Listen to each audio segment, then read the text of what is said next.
सफलता कार्य इंस्टीट्यूट के ऑनलाइन क्लासेस में आपका स्वागत है।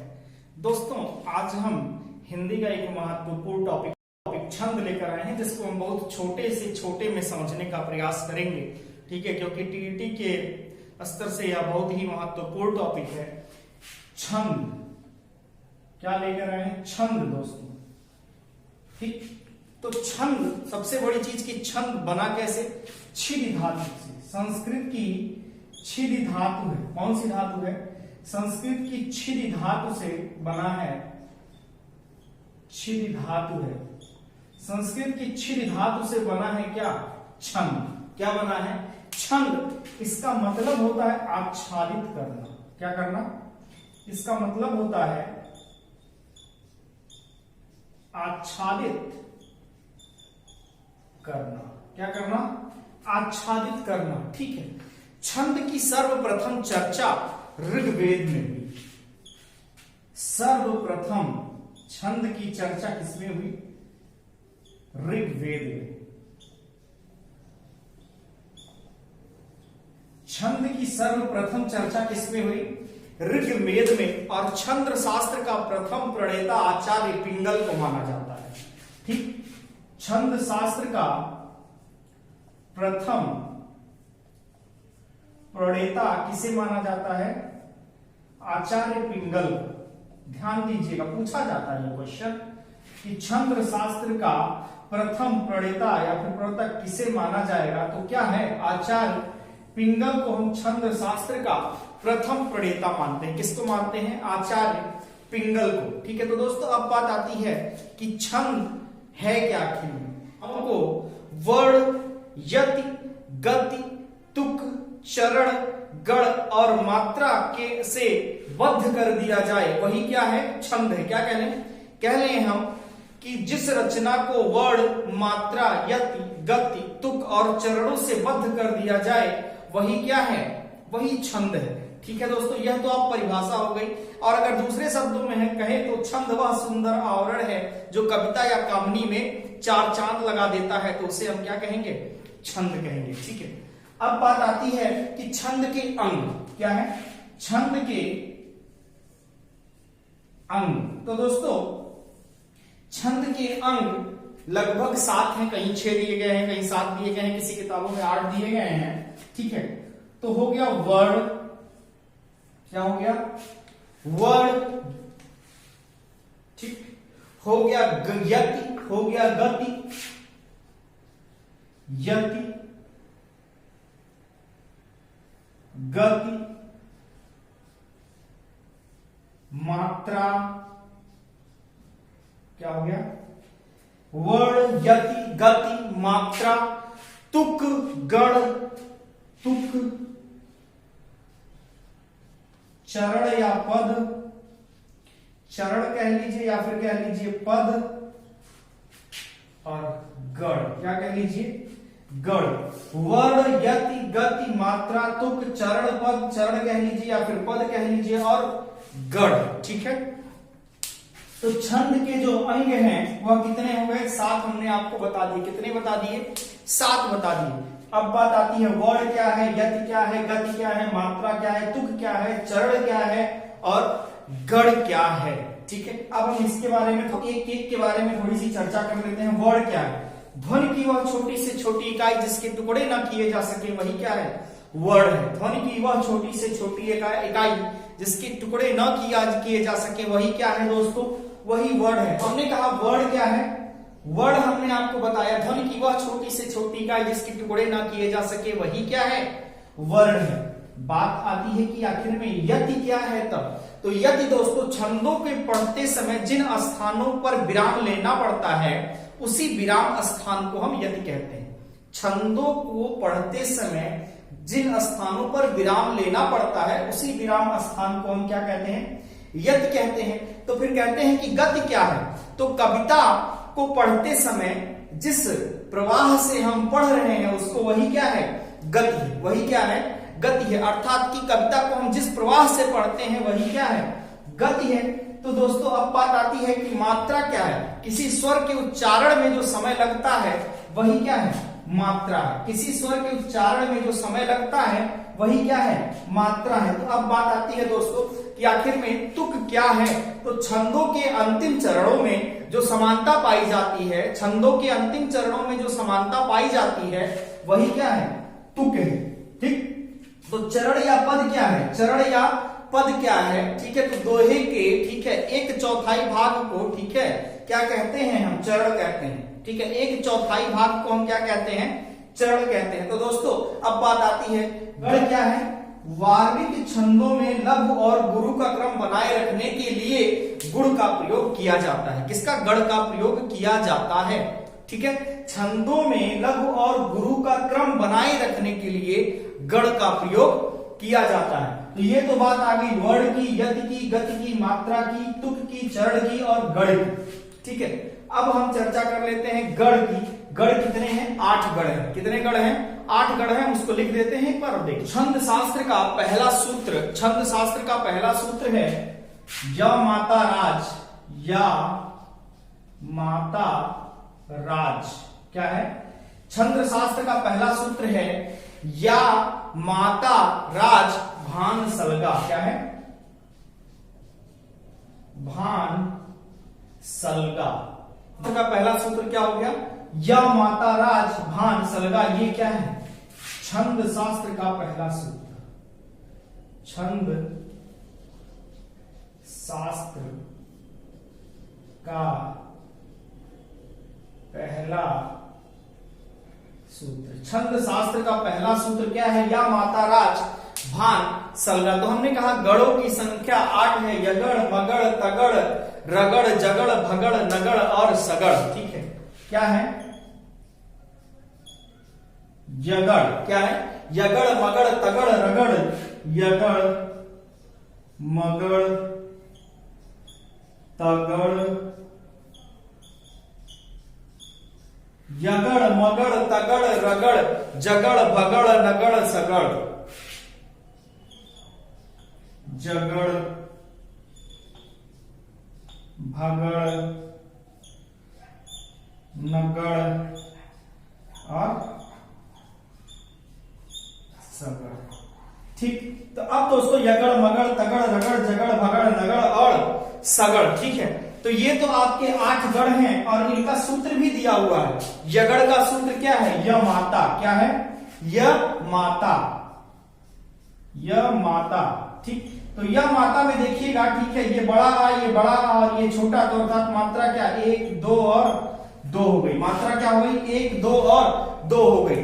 अब मगड़ की है मातारा। क्या है, मा ता और रा। मात्रा कितनी हो गई, 2 यहां, 2 यहां और 2 यहां, तो 2 2 और 2। यह सूत्र है, यह क्या है दोस्तों, सूत्र है और यह क्या है, गढ़ है। ठीक, यह सूत्र है और यह गढ़ है। पूछा जाता है कि यगड़ का सूत्र, मगड़ का सूत्र। ठीक है, अब बात आती है कि तगड़ का सूत्र क्या है, तो ताराज। क्या है, ता रा और ज। अब यहां बड़ा और छोटा, तो 2 2 और 1। क्या हो गया, 2 2 और 1। अब बात आती है रगड़ की, तो क्या है, राजभा। क्या है, रा ज और भा, राजभा। तो क्या हो गया, यहां 2 यहां 1 यहां 2 2 1 और 2 हो गया। ठीक, अब देखिए जगड़, जगड़ का क्या है, जभान। क्या, जगड़ का सूत्र क्या है, जभान। तो ज भा और न, तो यहां 1 यहां 2 और यहां 1, अर्थात 1 2 और 1। ठीक, अब देखिए क्या आता है, भगड़ का आता है। तो भगड़ का सूत्र है भानस। क्या है, भानस, भा न और स, भानस। तो 2 1 और 1। ठीक, अब बात आती है नगड़ की। तो नगड़ का है नसल। क्या है, नसल, न सा और ल। तो क्या हो जाएगा इसका, 1 1 1 और सगड़ का है सलगा। क्या है, सलगा। यहां ऊपर लिख दे रहे हैं दोस्तों, दिखाई नहीं दे रहा है। सल क्या है, सगड़। 8वां है आपका सगड़। इसका जो सूत्र बनेगा वह होगा सलगा। क्या होगा, सलगा। और सलगा में 1 1 और 2। ठीक है, तो देखिए यगड़ का हो गया य माता, मगड़ का हो गया मातारा, तगड़ का हो गया ताराजा। ठीक है, रगड़ का हो गया राजभा, जगड़ का हो गया जभान, भगड़ का हो गया भानस, नगड़ का हो गया नसल, सगड़ का हो गया सलगा। ठीक है, तो ये तो हमने आपको बता दिया कि गढ़ के 8 जो है अंग हैं, गढ़ के 8 प्रकार हैं, ठीक है। तो गढ़ जो है 3 वर्णों से मिलकर गढ़ बनता है। किससे? 3 वर्णों से मिलकर गढ़ बनता है और गढ़ों की कुल संख्या 8 है। 3 वर्णों से मिलकर गढ़ बनता है, गढ़ों की संख्या 8 है। और छंद शास्त्र का पहला सूत्र है या माता राज भान सलगा। क्या है? या माता राज भान सलगा। ठीक। अब हम बात करते हैं छंद को कितने भागों में बांटा गया। तो छंद को 2 भागों में बांटा गया है। छंद को दोस्तों 2 भागों में बांट दिया गया था। छंद को 2 भागों में बांटा गया, वार्णिक छंद और मात्रिक छंद। क्या है?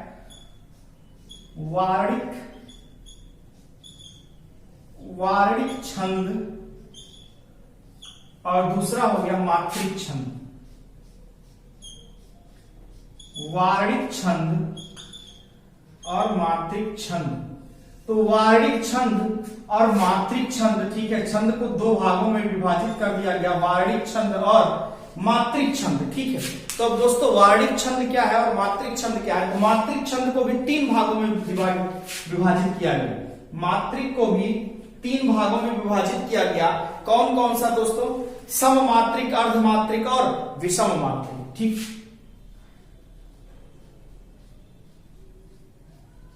सममात्रिक, अर्धमात्रिक,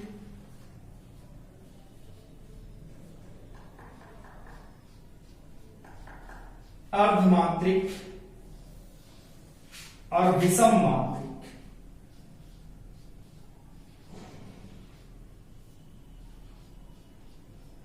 सममात्रिक, अर्धमात्रिक और विषम मात्रिक। 3 पार्ट में मात्रिक छंद को डिवाइड किया गया और 3 ही पार्ट में वार्णिक छंद को डिवाइड किया गया। कौन सा? समवार्णिक,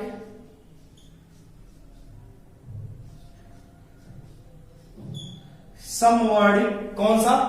समवर्णिक, अर्ध समवर्णिक और विषमवर्णिक। समवर्णिक, अर्ध समवर्णिक और विषमवर्णिक।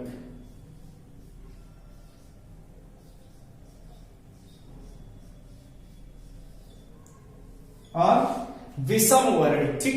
तो वार्णिक छंद को भी 3 पार्टों में डिवाइड किया गया, समवर्णिक, अर्ध समवर्णिक और विषमवर्णिक। और मात्रिक छंद को भी 3 पार्ट में, सममात्रिक, अर्धमात्रिक और विषम मात्रिक। तो सममात्रिक में दोस्तों कौन कौन से आएंगे यह देख लीजिए। ठीक है। सममात्रिक में आएगा चौपाई। चौपाई में कितने चरण? सममात्रिक में पहला आ गया चौपाई। तो चौपाई में 4 चरण। चौपाई में 4 चरण। ठीक। और प्रत्येक चरण में 16-16 मात्राएं। चौपाई में 4 चरण और प्रत्येक चरण में 16-16 मात्राएं। प्रत्येक चरण में 16-16 मात्राएं। चौपाई के 4 चरण और प्रत्येक चरण में 16-16 मात्राएं। ठीक। दूसरा सममात्रिक में ही आएगा रोला। क्या है? रोला भी सममात्रिक में आता है। तो रोला में 4 चरण और प्रत्येक चरण में 11 और 13 मात्राएं। 4 चरण और मात्राएं कितनी? 11 और 13। पहले और तीसरे चरण में 11 मात्राएं, दूसरे और चौथे चरण में 13 मात्राएं। ठीक।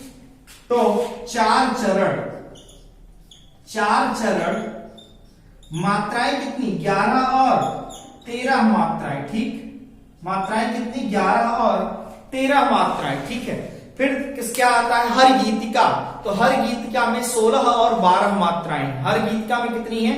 16 और 12 मात्राएं हैं। हर गीतिका में 16 और 12 मात्राएं हैं। पहले 16 फिर 12 फिर 16 फिर 12। ठीक है। और गीतिका में 14 और 12 मात्राएं हैं। गीतिका में 14 और 12 मात्राएं हैं। ठीक है। फिर से एक बार सुन लीजिए, सममात्रिक में कौन कौन से आएंगे यह देख लीजिए दोस्तों। फिर से चौपाई आएगा, रोला आएगा, चौपाई आएगा, रोला आएगा, हर गीतिका और गीतिका, हर गीतिका और गीतिका, ये किसमें आएगा? सममात्रिक में आएगा। तो दोस्तों अर्धमात्रिक में क्या आएगा? दोहा, सोरठा और बरेवा, दो, ठीक, दोहा और सोरठा, दोहा, सोरठा और बरवे किसमें आएगा? किसमें आएगा ये? दोहा, सोरठा और बरवे किसमें आएगा दोस्तों? ये आएगा आपका अर्धमात्रिक में। किसमें आएगा? दोहा, सोरठा, बरवे किसमें आएगा? अर्धमात्रिक में आएगा। तो दोहा में पहले और तीसरे चरण में 13 मात्राएं, फिर से सुन लीजिए, दोहा में पहले और तीसरे चरण में 13 मात्राएं हैं, ठीक है, और दूसरे और चौथे चरण में 11 मात्राएं। दोहा के पहले और तीसरे चरण में 13 मात्राएं, दूसरे और चौथे चरण में 11 मात्राएं हैं। सोरठा में पहले और तीसरे चरण में 11 मात्राएं हैं, पहले और तीसरे चरण में 11 मात्राएं हैं, दूसरे और चौथे चरण में 13 मात्राएं हैं। फिर से सुनिए, सोरठा में पहले और तीसरे चरण में 11 मात्राएं, दूसरे और चौथे चरण में 13 मात्राएं। बरवे में पहले और तीसरे चरण में 12 मात्राएं। इसमें क्या है? बरवे में पहले और तीसरे चरण में 13 मात्राएं, पहले और तीसरे चरण में 13 मात्राएं हैं, और दूसरे और चौथे चरण में 7 मात्राएं हैं। दूसरे और चौथे चरण में 7 मात्राएं हैं इसमें, ठीक है। अब विषम मात्रिक में कौन सा आएगा? विषम मात्रिक में छम्य आता है और कुंडलियां आती हैं, जो कि बहुत विशेष इंपॉर्टेंट नहीं है। विषम मात्रिक में क्या आता है? छम्य और कुंडलियां आती हैं। तो दोस्तों बात आती है कि आखिर में समवार्णिक में क्या है, अर्ध समवार्णिक में क्या है और विषम वार्णिक में क्या है, ठीक है। समवार्णिक में दोस्तों वर्णों की संख्या क्या होती है? सम होती है। वर्णों की संख्या क्या होती है? सम होती है समवार्णिक में। और अर्ध समवार्णिक में पहले और तीसरे चरण में समान वर्ण होते हैं और दूसरे और चौथे चरण में समान वर्ण होते हैं। और अब हम बात करते हैं विषम मात्रिक। तो विषम मात्रिक में आएगा छम्य और कुंडलियां। तो दोस्तों जान लीजिए छम्य और कुंडलियां। छम्य में छम्य और कुंडलियां, छम्य और कुंडलियां ये किसमें आएगा? विषम मात्रिक में आएगा। तो छम्य में भी 6 चरण होते हैं और कुंडलियां में भी 6 चरण होते हैं। छम्य में भी 6 चरण होते हैं, कुंडलियां में भी 6 चरण होते हैं। छम्य में प्रत्येक चरण में 15 और 13 मात्राएं, कितना? 15 और 13 मात्राएं होती है, जबकि कुंडलियां में प्रत्येक चरण में 24 मात्राएं होती हैं। प्रत्येक चरण में 24 मात्राएं होती हैं और कुंडलियां में 6 चरण, छम्य में 6 चरण। छम्य में होता है 15 और 13 मात्राएं, जबकि कुंडलियां में क्या होता है? कुंडलियां में प्रत्येक चरण में 24 मात्राएं होती हैं, ठीक है। और दोहा और सोरठा के ही मिलने से क्या बनता है? छम्य और कुंडलियां बनता है, ठीक है। दूसरी चीज ये जानिए कि अगला है समवार्णिक, ठीक है। तो समवार्णिक में चारों चरणों में समान मात्राएं होती हैं, वही क्या है? सम, ठीक है। इसमें पहले और तीसरे चरण में समान मात्राएं और दूसरे और चौथे चरण में असमान मात्राएं होती हैं, ठीक है। तो क्या है? अर्ध समवार्णिक है। विषम वार्णिक में चारों चरणों में विषम वर्ण होते हैं, तो यही क्या है? विषम वार्णिक। क्या है? विषम वार्णिक है, ठीक है दोस्तों। तो ये तो आपका छंद कंप्लीट हो गया। कल हम अगली क्लास में आपको मात्राओं को गिनने के लिए बताएंगे, क्योंकि वह भी बहुत इंपॉर्टेंट है, ठीक है।